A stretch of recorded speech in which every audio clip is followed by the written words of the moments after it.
Florida Governor Ron DeSantis has signed legislation increasing penalties for squatting or living in an empty area or piece of land without the permission of the owner.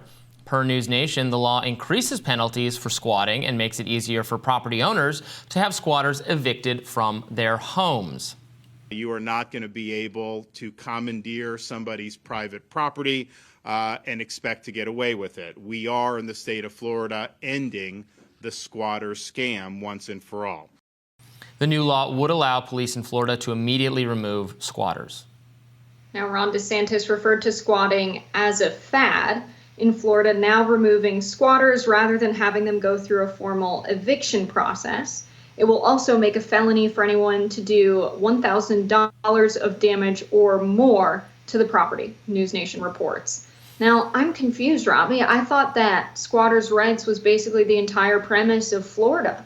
Wouldn't it belong to the Appalachian and the other tribes that were there if it weren't for the premise of, well, we've been here a while, it's basically ours? I'm a little bit confused. It sounds hypocritical to me. Oh, that's the line you're taking with this. Very creative, Jessica.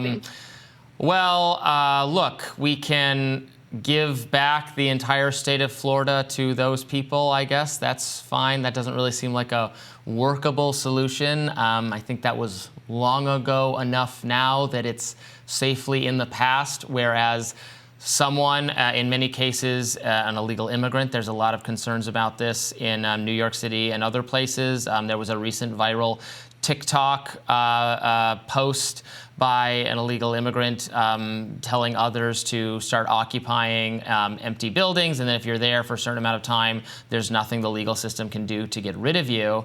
I have a lot of sympathy for what was done to the Native American people a gazillion years ago, sure, but right now, here in the moment now, facilitating from a legal perspective, allowing people who have no claim and no right to other people's property, to their homes, to live there, and you can't do, the person who actually owns the space can't do anything, even if they're wrecking the space, even if they're destroying it, making it disgusting, is something that I think the overwhelming majority of Americans, Republicans and Democrats, have a huge problem with and will appreciate people like, in this case, Ron DeSantis, taking efforts to address.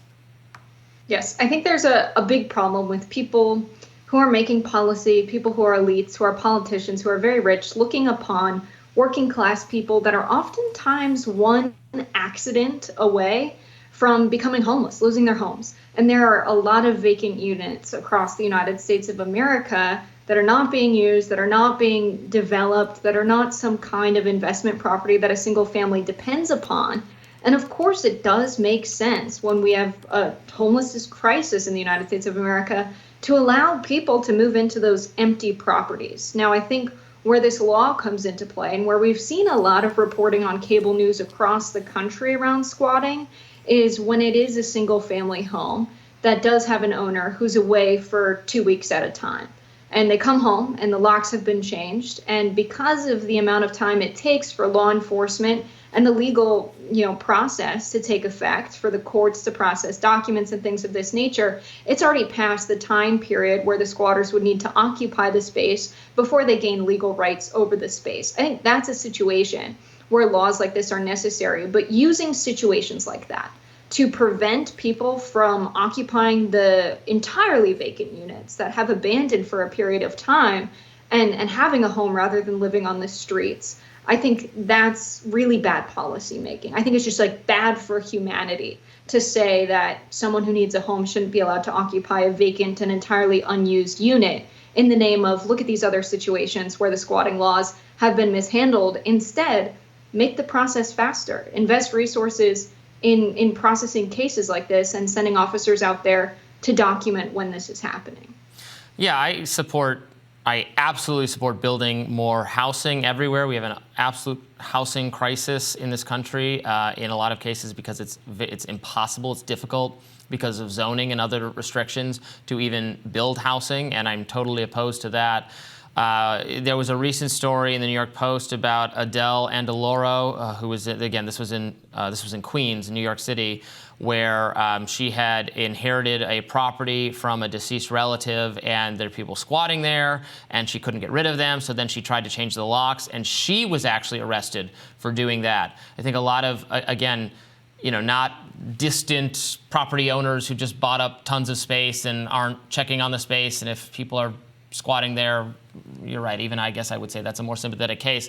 But just individuals who happen to have a property that then gets taken over and can't get rid of those people, even though they would like to occupy it or they would like to use it for some other reason, and it's theirs, and the legal system works against them, is just such an appalling case. I mean, it's related but slightly different. I know in California you hear nightmare cases like this of tenants. You take on tenants and then they stop paying, and then it takes it's impossible to get them to leave, even if they're not paying their rent. It takes you can't. There's so many protections for tenants who stop paying or even never intended to pay. It's been made fun of on shows like Silicon Valley and other things, like a year-long process to try to get someone who is not paying to leave a dwelling.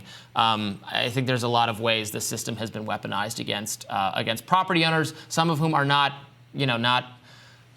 rich billionaire property owners, but people who this is their source of income, and have to go through hell to get rid of difficult people. Yeah, I think it's a bad situation when it affects a family like that, when it's someone who's inherited a property. But there was some strange reporting around that where they stuck the camera in the face of the person occupying the property.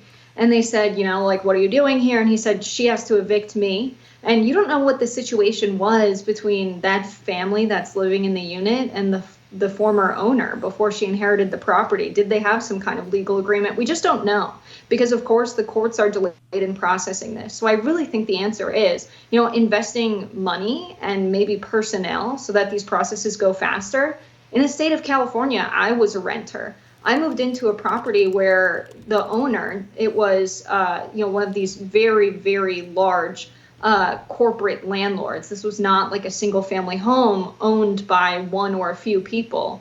This was one of the huge conglomerates, Greystar. And I moved into the unit, and then it became very clear that there were cockroaches infesting the entire building. And so I moved out. I contacted a tenant's lawyer, and she said, well, you would have to take them to small claims court, because legally they have to disclose to you if there's an ongoing infestation or something wrong with the property. They did not do that. So they owe you your deposit and your first month's rent back. I moved out after being there for 2 days, and the only option I had was to take them to small claims court. Working class people across the United States of America can't afford to lose, a security deposit, first month's rent, and then wait to go to small claims court to get it back. So as much as it seems like the laws are in the favor of tenants, they're really not, especially in cases when we have these huge corporate landlords. And I think policies like this really benefit the corporate landlords instead, in the name of, oh no, we have to help this small woman who's lost a family home she's inherited. And at the end of the day, the people who benefit the most from policies and laws like these end up being the people that have caused the housing crisis in the first place. I mean, if you moved in and there were cockroaches, yeah, they should absolutely just give you back your security deposit. I'm surprised they didn't do that. I've lived in 5 or 6 different apartment buildings in Washington, D.C. that have large corporate ownership. And every time I've had a problem, I usually get a refund or I get something. I've had some crazy situations of my own. But look, I understand corporations can be difficult and distant and not sensitive to people's needs and have a lot of bureaucracy and start to resemble government, frankly, in ways that make me uncomfortable. So I definitely want to protect the little guy, but I frankly think a law like this might actually help the little guy, or the little guy needs a law like this to be able to exercise some control for small property owners. But good discussion, and we'll have more Rising right after this.